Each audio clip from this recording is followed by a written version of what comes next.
The very genetic trait that allows him to perceive these spirits is the exact same trait that tore his family apart.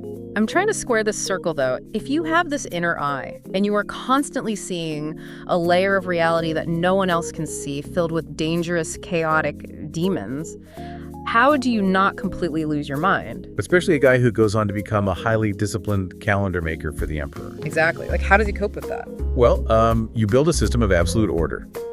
If you are constantly perceiving chaotic entities, you have to develop a mechanism to manage them. You basically have to enforce your own bureaucratic discipline onto the supernatural world.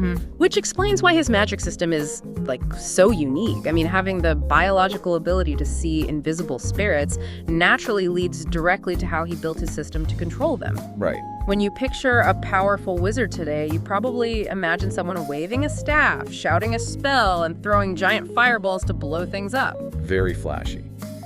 But Seimei's magic isn't about raw, explosive destruction. The material describes it as being based on two core concepts: transmutation and binding. And this aligns perfectly with his historical mindset, doesn't it? A government official doesn't burn down a building to solve a paperwork problem. No, they reorder the system. Seimei's magic is about taking the existing elements of reality and restructuring them to suit his needs. I want to focus on the binding aspect first, because it leads to the shikigami. These are basically invisible spirit servants that are bound entirely to his will. But he wasn't just rounding up low-level street ghosts to do his chores. Oh, not at all. He commanded the absolute elite. He managed to bind the 12 heavenly generals. Wait, the 12 divine warrior spirits? Yes, and to put the sheer scale of that into perspective, an average sorcerer of the era might attempt to bind a minor trickster spirit just to, like, help them find a lost item or something. Yeah, right.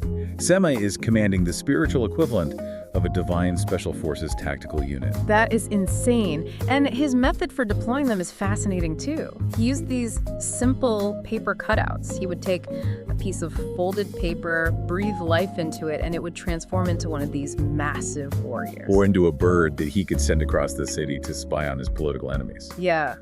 But this incredible power also leads to a really funny, yet kind of dark detail regarding his domestic life. Ah, yes.